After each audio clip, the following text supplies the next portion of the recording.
Summary plus teaser.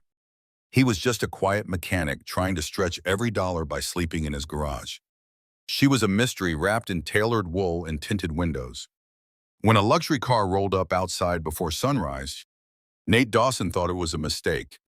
But what he didn't know was that one small kindness from months ago had come back around. And this time, it wasn't just gratitude. It was destiny knocking at the garage door. Stay with us, because this story begins with a man who had nothing and ends with everything he never dared to want. Opening scene, 300 words. The garage always smelled like oil and old coffee. It was the kind of place time forgot, walls streaked with years of handprints, a radio stuck on classic rock, and a cot in the corner where Nate Dawson slept most nights just to make rent. The cot creaked when he turned over, the metal springs groaning like his tired back. Outside, the town of Williston still dreamed, street lamps buzzing faintly in the pre-dawn chill. Inside, the air was thick with silence and the warmth of the dying space heater near his boots. He was used to this rhythm: work late, fix cars that barely ran, count crumpled bills in a coffee tin, and hope the next month didn't eat him alive. At 45, Nate didn't expect surprises. He didn't expect much of anything. Really, that's why, when the headlights lit up the bay windows at 5:12, his first thought was that someone was lost. Then he heard the door shut, slow and deliberate. Footsteps followed, crisp against the wet gravel.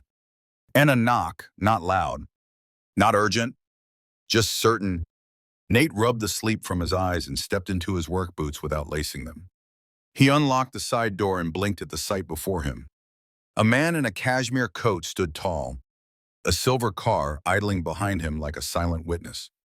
His face was calm, unreadable, but his eyes, dark and focused, rested squarely on Nate.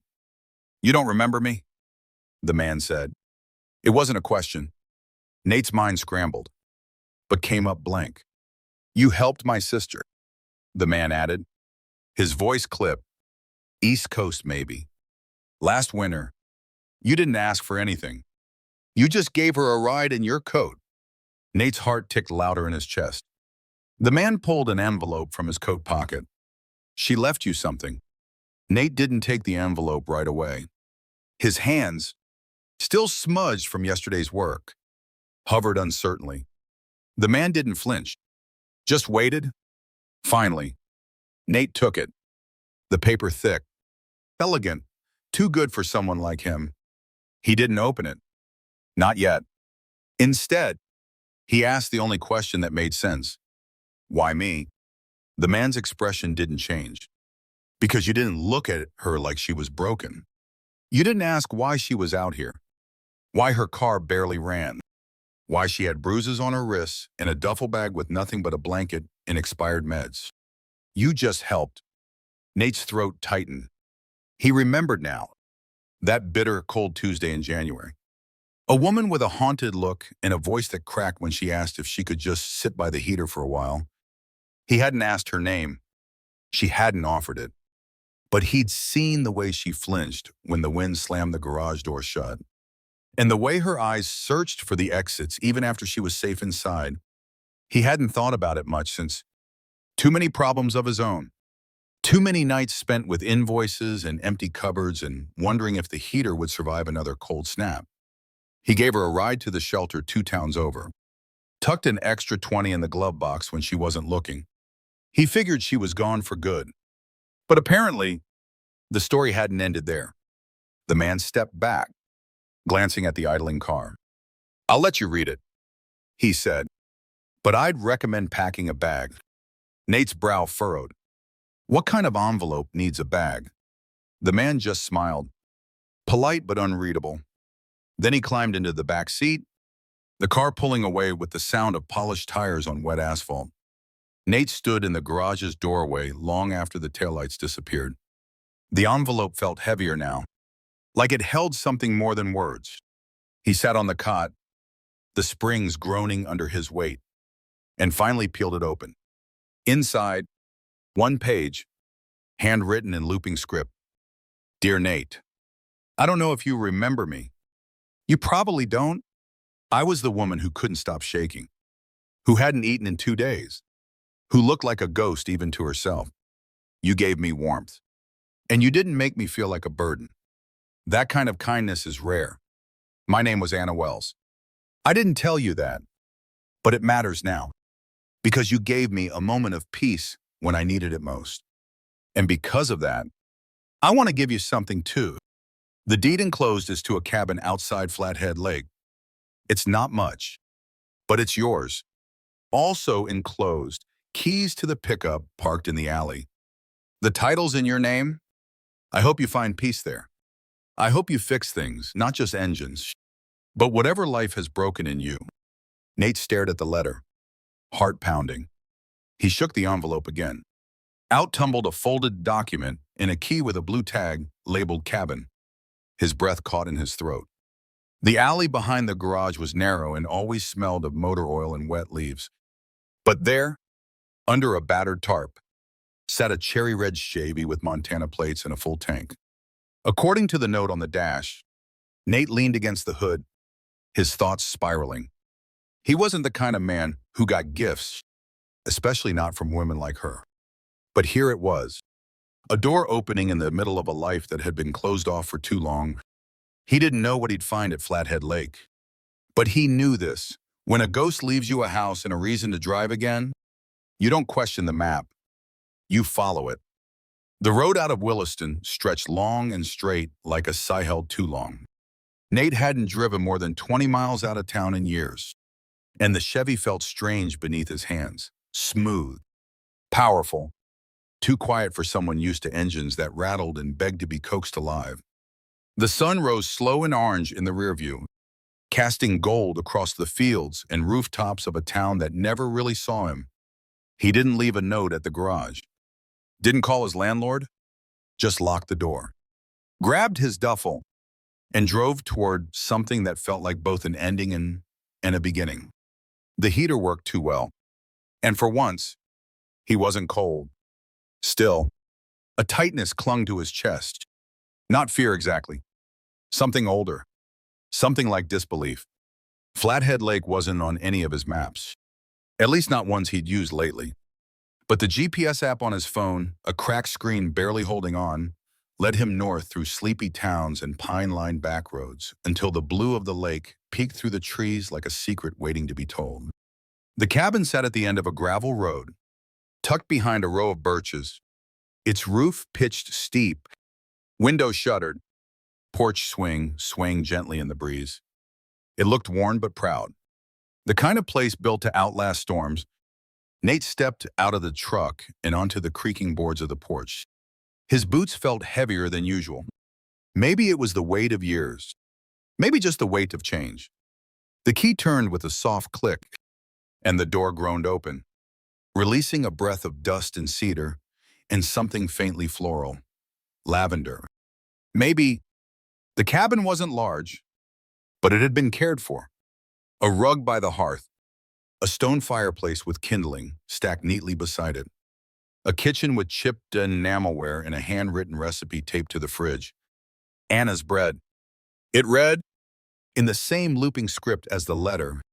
Nate set his bag down and just stood there. For a long time. He didn't move. The silence wasn't empty. It was full of echoes, of quiet goodbyes, of something sacred.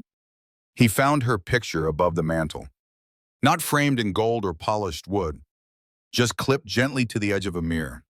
A candid shot, her hair windblown, smiling wide at someone just out of frame. She looked alive in that photo, not like the woman who had stumbled into his garage half frozen and hollow. He wondered who had taken it. He wondered what parts of her life he'd never know. And then he realized it didn't matter. What mattered was this. She had remembered him when the world had written her off. She had looked back and seen value in a man who thought he had nothing left to give. Outside, the wind shifted. Birds called low in the trees. Nate opened the windows, let the air move through the rooms, and started a fire in the hearth. He didn't know what came next. He wasn't sure if this was a gift or a test. But as the warmth filled the cabin, As the light flickered across old wooden walls, he felt something loosen inside him. Maybe this wasn't about owing or deserving. Maybe it was about receiving. Maybe, for once, it was okay to just be the man someone had chosen to remember. And maybe, just maybe, that was enough. Morning came soft over Flathead Lake, the sun spilling like honey across the water, casting ripples of gold that danced through the cabin windows. Nate stirred in a real bed for the first time in months. No cot, no oil-stained concrete under his back, just a quilt that smelled faintly of pine and thyme, and the sound of loons calling across the water. For a moment, he didn't move. He let the stillness settle around him like a warm coat, unfamiliar but not unwelcome. It wasn't just the bed. It was the absence of noise. No clanging tools, no leaky roof, no engines whining for attention, just the gentle hum of a world that didn't need fixing. He stepped outside with coffee in a chipped mug he'd found in the cabinet. The deck faced east, toward a stretch of shoreline that curled like a question mark around the lake. Mist floated off the surface, catching the light like silver thread. Nate leaned on the railing, sipped, and tried to remember the last time he'd watched something simply because it was beautiful. It had been years, maybe since his son was born, maybe longer, back when life still had pauses, when he still believed good things could just happen. He didn't know what he was supposed to do here. The cabin had no Wi-Fi, and the cell signal came and went like a nervous guest. But there was firewood. There was a canoe pulled up under the dock, its hull dusted with pine needles. There was a pantry stocked with basics, canned soups, flour, coffee, even a sealed jar of homemade jam labeled Blackberry 22. He half expected to wake up and find the truck gone, the envelope a dream, the cabin boarded up. But none of that happened. Instead, he stayed. One day turned into two, then a week. He fixed the loose porch step, repaired a leaking pipe under the sink, not because anyone asked, because that's what he knew how to do. On the 8th morning, a knock came at the door. Nate blinked, unsure if he'd imagined it. When he opened it, a woman stood with a basket in her arms. She wore flannel and work gloves and had a sun-warmed smile that didn't quite reach her eyes. "You must be the new ghost," she said, offering the basket without ceremony. People talk when someone moves into Anna's place. Nate took the basket, muffins, by the smell of it, and nodded slowly. "I didn't mean to spook the neighborhood." She laughed. "Don't worry. You're already a step ahead. The last guy who tried to squat here ran off after 2 nights. Said the place was haunted." Nate raised an eyebrow. "Is it?" She shrugged. "Only by kindness. That tends to linger." Her name was Ray. She lived on the next ridge over. Worked at a horse rescue a few miles out. Said she knew Anna. A little, not well, just enough to know she didn't trust easy and loved fiercely when she did. They talked on the porch about winter coming, about trout season, about the old man who used to sell cider from a wagon by the highway. Ray didn't ask questions, and Nate didn't offer explanations. But when she left, he realized he'd smiled more in that hour than he had in the past year. It wasn't romance. Not yet. Maybe never. But it was something human, and he'd nearly forgotten what that felt like. That night, he pulled a blanket over his shoulders and sat by the fire. He held Anna's letter again. Read it for the 4th time.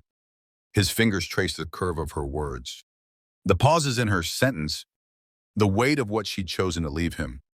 It still didn't make sense. Why him? Why this? But as the logs crackled and the stars bloomed outside, he started to wonder if maybe the answer didn't matter. Maybe the gift wasn't just the cabin, or the key, or the second chance. Maybe it was the permission to stop surviving and start living. And in that quiet space, Nate Dawson, for the first time in a long time, let hope take root. Not fast, not loud, but steady, like fire warming through stone. The day settled into a rhythm so gentle it almost startled Nate. Wake with the sun. Make coffee on the old stovetop kettle. Watch the lake shift from gray to blue as birds called through the pines. He chopped firewood behind the cabin, mended the shutter hinges, oiled the front door so it didn't groan like a wounded animal. He wasn't doing it for anyone. And maybe that was the strangest part. No deadlines, no invoices, no one watching. Just a man and the quiet work of keeping something alive. Even if it was just a house that someone else had loved first. Ray stopped by every few days, always with something in her hands. Fresh eggs, a jar of pickled carrots, a dog-eared novel she thought he might like. She never lingered long, but she always left a piece of herself behind. A story, a joke. Once, a memory of Anna that made Nate go still. She used to sit right there, Ray said, pointing to the porch swing. Only at sunset. Said that was the hour she felt most like herself. Nate had nodded, unsure what to say. He didn't know Anna like Ray did, but he was learning her in pieces. Through recipes on note cards, through wildflowers she'd pressed between pages of an old atlas. Through the way the cabin didn't creak as much when he walked through it now, like it had started to trust him. One morning, he found a letter in the mailbox. Handwritten. No return address. Just his name. Inside, a folded check and a note in Anna's handwriting. Dated 2 weeks before she died. Nate, I know you wouldn't take money if I offered it in person. But please, fix this place up. Make it yours. Make it better than it was. You saved me once. Let me give you a place to heal. The check was for $10,000. Nate sat down hard on the porch step, the envelope trembling in his hands. It wasn't about the money. It was what it meant.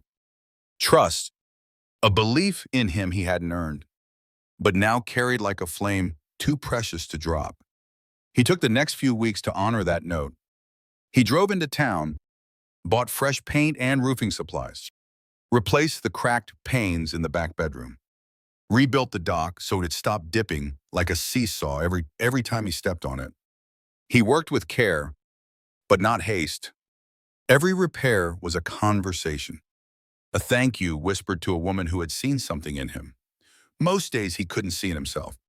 Ray helped where she could. Hauled lumber. Held the ladder. She didn't hover. Didn't ask about the check or what it meant. But once, while they sanded the porch rail together, she looked at him and said, "You know, I think she picked you on purpose." Nate looked up, confused. "What do you mean?" Ray smiled. "Not unkindly, because she saw the way you showed up. Quietly, without asking for anything. She didn't need saving. She needed to be seen. And you saw her. That stayed with him. Long after the tools were put away, long after Ray drove off in her old blue truck, he lay awake that night. The ceiling above him freshly painted. The windows open to the sound of crickets and water brushing the shore. He thought about Anna's last winter. What it must have cost to her to trust a stranger with nothing but a coat and a broken-down Chevy. What it meant that she had remembered. He didn't cry. Not exactly. But something behind his ribs unknotted. And his breath came easier than it had in years. The cabin wasn't just wood and nails. It was forgiveness. It was grace built into the grain. In town, folks started to wave when he passed. The hardware clerk started setting aside extra nails and sandpaper before he even asked. A couple from the diner invited him to Friday potlucks. Small things, nothing flashy. But they added up. The cabin gave him shelter. The town started giving him roots. And slowly, without announcement or applause, Nate Dawson stopped being the man who slept in a garage and started becoming someone else entirely. Someone who belonged. Fall came to Flathead Lake like a soft exhale. The trees trading green for gold. The mornings crisp with the scent of pine smoke and frostbitten air. Nate watched the seasons shift like he'd never done before. There was no clock ticking over his head now. No list of overdue bills or shop repairs chasing him out the door. Just the rhythm of wind through the branches, The quiet labor of stacking wood, and the hum of a life finally unfolding at its own pace. He found peace in the smallest things, refinishing the old porch swing Anna used to sit on, organizing her recipe box by seasons, learning how to tie proper fishing knots from a retired vet named Len who ran the bait shop on Route 12. He didn't have a plan, but somehow that no longer felt like a problem. Ray became a fixture, not every day, not all at once, but in the way wildflowers grow back stronger after the frost. She'd show up with a thermos of cider, her boots muddy, cheeks flushed from the chill. Sometimes she'd bring her dog, Murphy, who took to Nate's porch like he'd always belonged there.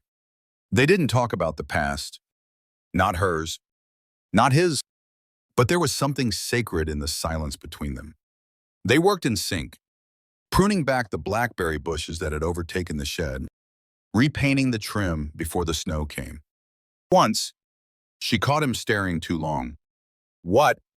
she'd asked, half smiling, "Just figuring out how I got lucky enough to have company," Nate said.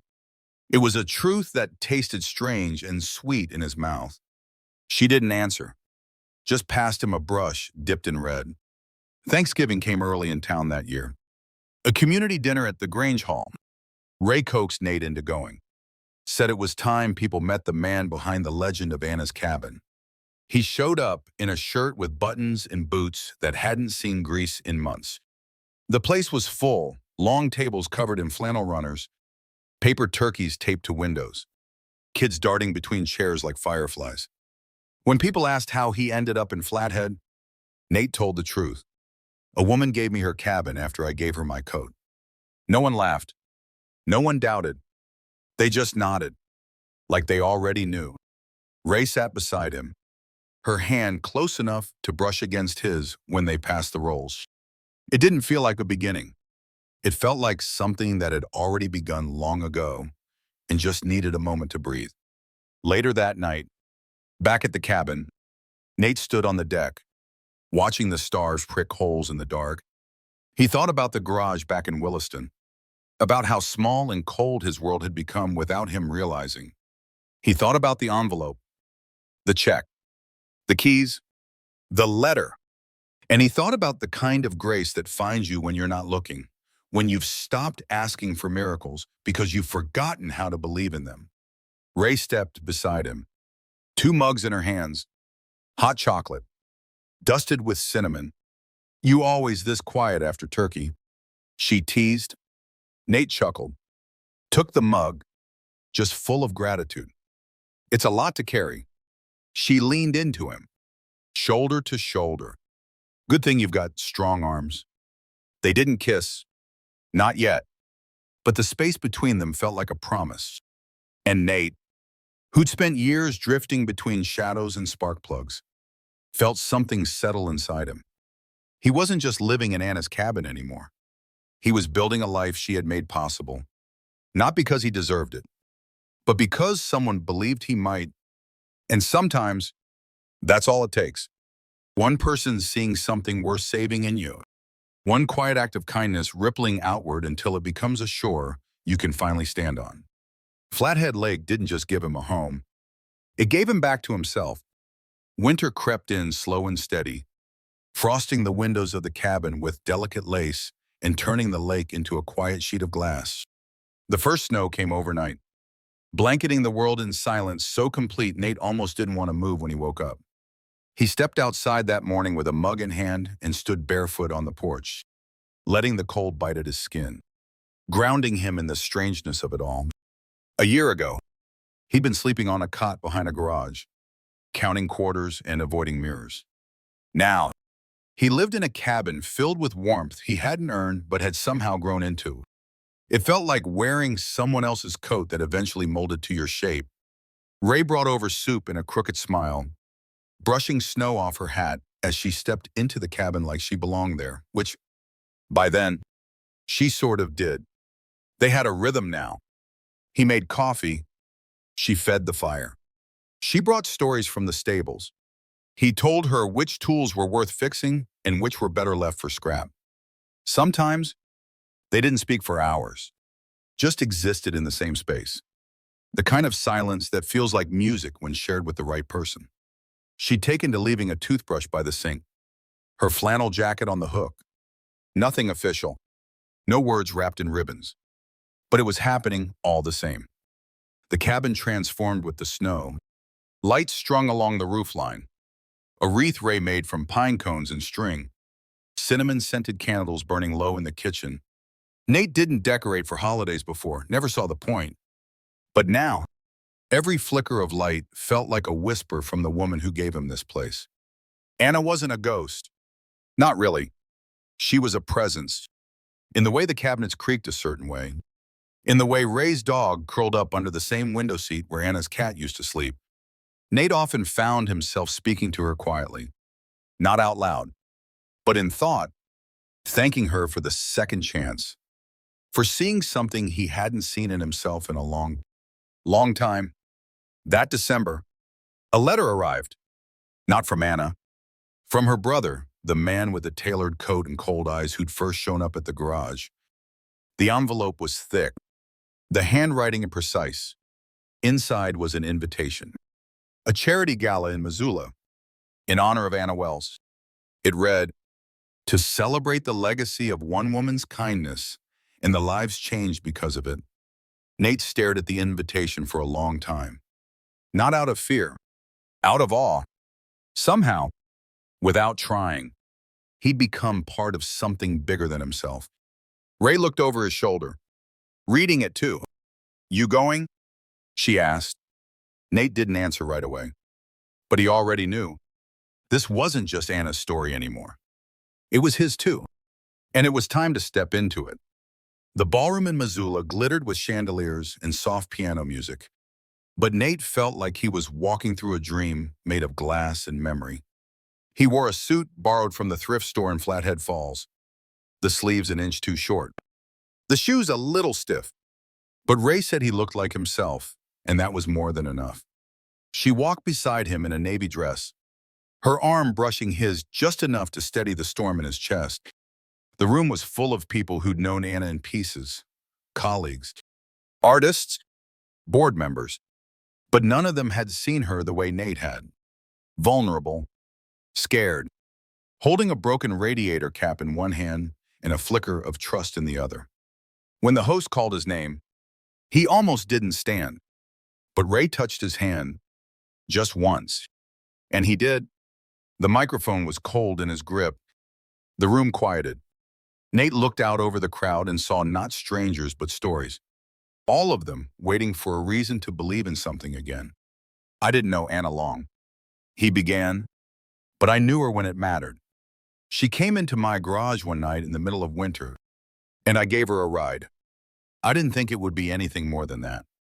But sometimes, one moment changes everything. She gave me this cabin, this life, not because I deserved it, but because she saw someone who needed a second chance. And now I try to live in a way that honors that." He left the stage to soft applause, but it wasn't the clapping he carried with him. It was the quiet that followed. The kind that comes when people recognize something true. That night, back in the cabin, he lit a single candle by Anna's picture. Snow fell steady outside, the lake frozen still. Ray leaned against him, silent. And Nate Dawson, once a poor mechanic sleeping in a cold garage, finally understood what it meant to be home. Sometimes, the biggest miracles come from the quietest moments. A worn-out coat offered without question, a stranger given warmth without conditions, a life changed not by grand gestures, but by a simple act of seeing someone who felt invisible. Nate didn't have much when he helped Anna, but what he gave mattered. And in return, he received something no paycheck, no promotion, no lottery win could ever offer: a second chance at life, love, and belonging. This story is a reminder that we never know what someone else is carrying or what ripple our kindness might create. You don't have to be rich to be generous. You don't have to be whole to offer healing. Sometimes, just showing up is enough. Just listening. Just giving someone a reason to believe they matter. If this story touched something in you, if it reminded you that goodness still exists, that love can grow from the most unexpected soil, that hope can be rebuilt even after the hardest winters, we'd love for you to be part of our community. Hit that follow button. Share this story with someone who needs it. And stay with us, because we'll keep telling the kinds of stories that remind us all. Kindness matters. Love matters. And sometimes, the smallest act can change everything.